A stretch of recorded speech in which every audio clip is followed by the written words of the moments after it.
आज मेरा हिम्मत आप बढ़ाते हैं और मेरे लिए मेरे प्रधानमंत्री जी का यहाँ आना, इससे पहले मेरे पिता, मेरे नेता आदरणीय रामविलास पासवान जी के लिए भी प्रधानमंत्री यहाँ पर आए थे। और आज जब वो यहाँ पर आए हैं, उन्होंने एक पिता की कमी को मेरे अभिभावक के रूप में पूरा करने का उन्होंने काम किया। एक बार जोरदार ताली आप लोग प्रधानमंत्री जी के स्वागत में यहाँ पर बजा। साथियों, मेरे लिए आज हाजीपुर की धरती किसी पवित्र संगम से कम नहीं है।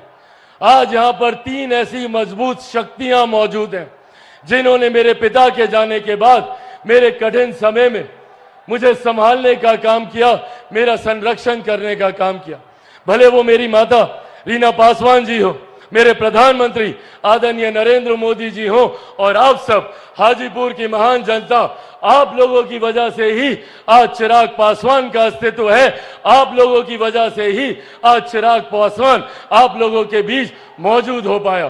कई बड़ी बड़ी शक्तियों ने चिराग पासवान को समाप्त करने का प्रयास किया, पर मेरे प्रधानमंत्री जी का प्यार, उनका संरक्षण रहा कि मेरे पिता के जाने के बाद भी उन्होंने हमेशा मुझे वो स्नेह, वो प्यार देने का काम किया।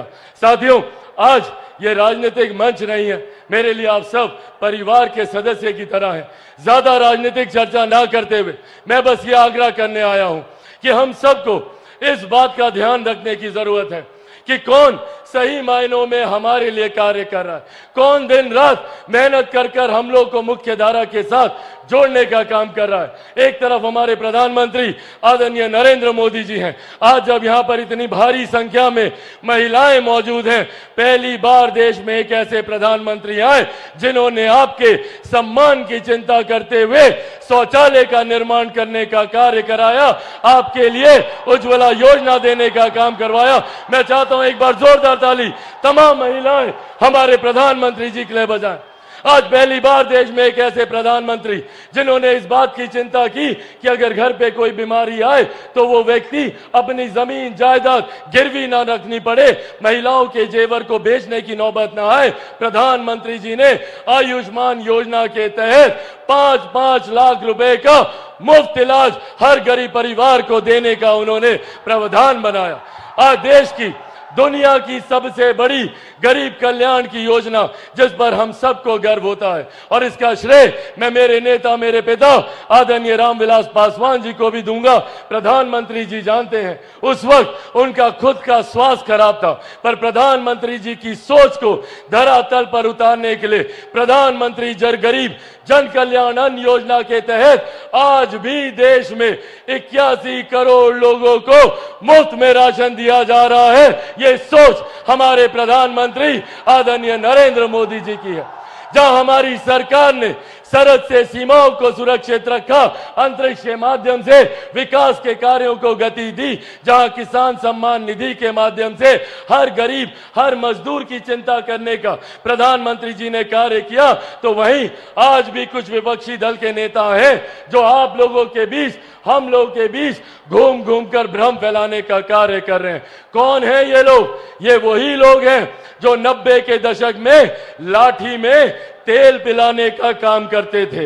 ये वही लोग हैं जो आप लोगों की नौकरी के बदले में जमीन लिखवाने का काम करते थे, और अब तो इन्होंने विधिवत तरीके से इस योजना को अंजाम देने का प्रावधान बनाना शुरू कर दिया है। इनहेरिटेंस टैक्स के माध्यम से अब विरासत पर टैक्स लगाने की सोच कांग्रेस और राजद के नेता करने जा रहे हैं। आप लोगों की जितनी जमीन है चाची, आप लोगों का जितना गहना जेवर होगा ना, कांग्रेस और राजद का लोग आएगा उसका 55% अपने खजाने में ले लेगा। ये हम लोग को याद रखने की जरूरत है कि किस तरीके से हम लोगों का थोड़ी बहुत संपत्ति जो भी अर्जित की गरीब किसान, गरीब मजदूर या महिलाओं ने, उसको भी हड़पने की सोच कांग्रेस और राजद के लोग रखते हैं और भ्रम फैलाने का ये लोग काम करते हैं, झूठ बोलने की बात करते हैं। कभी कहेंगे संविधान खत्म हो जाएगा, कभी कहेंगे आरक्षण समाप्त हो जाएगा, तो कभी कहेंगे कि लोकतंत्र की हत्या हो जाएगी। ये लोग लोकतंत्र की बात करेंगे जिन्होंने सन 75 में आपातकाल लगाकर सही मायनों में लोकतंत्र की हत्या करने का काम किया। ये लोग लोकतंत्र की चिंता कर रहे हैं। साथियों, आज मैं मेरे नेता, मेरे पिता आदरणीय रामविलास पासवान जी की कर्म भूमि पर खड़ा होकर उन्हीं के के संघर्षों की कसम खाकर आप सबसे वादा करके जाता हूं कि जब तक चिराग पासवान जिंदा है, ना संविधान को कोई खतरा है, ना आरक्षण को कोई खतरा है। ये वादा आपसे मेरे प्रधानमंत्री जी भी करके जाते हैं। साथियों, जो लोग संविधान को खतरे में बताते हैं वो आप लोगों की गरीब कल्याण योजनाओं पे नजर रखते हैं। आज मैं मेरे प्रधानमंत्री जी से भी इस मंच के माध्यम से आग्रह करूंगा कि सर, ऐसे प्रावधान बना दिए जाएं ताकि आरक्षण को लेकर उम्र भर के लिए ये बहस ही समाप्त हो जाए। संविधान की धाराओं का, कानून की धाराओं का इस्तेमाल कर कर जो लोग बार बार आरक्षण, संविधान को लेकर भ्रम फैलाते हैं, उसकी चर्चा ही पूरी तरीके से समाप्त कर दी जाए। ऐसे प्रावधान प्रधानमंत्री जी आने वाले दिनों में आरक्षण और संविधान को लेकर करें, यह मैं अपेक्षा रखता हूं। और अंत में साथियों बस इतना कहूंगा कि अगर ये लोग आए तो खतरा हम लोग की गरीब कल्याण योजनाओं को है। जितनी कांग्रेस राजद के लोग हैं, आज जितने लोगों को 5-5 किलो अनाज मिलता है, एक बार हाथ उठाकर प्रधानमंत्री जी को बताएं कि आप लोग को अनाज मिल रहा है ना? जिनको मिल रहा हाथ उठाकर बताएं। अगर कांग्रेस के लोग आए, राजद के लोग आए, तो ये लोग ये अनाज मिलना बंद करा देंगे। आयुष्मान योजना को ये लोग बंद करा देंगे, क्योंकि ये लोग चाहते हैं कि गरीब गरीब रहे। और दूसरी तरफ हमारे प्रधानमंत्री जी ने 2047 तक भारत को एक विकसित देश बनाने का लक्ष्य रखा है।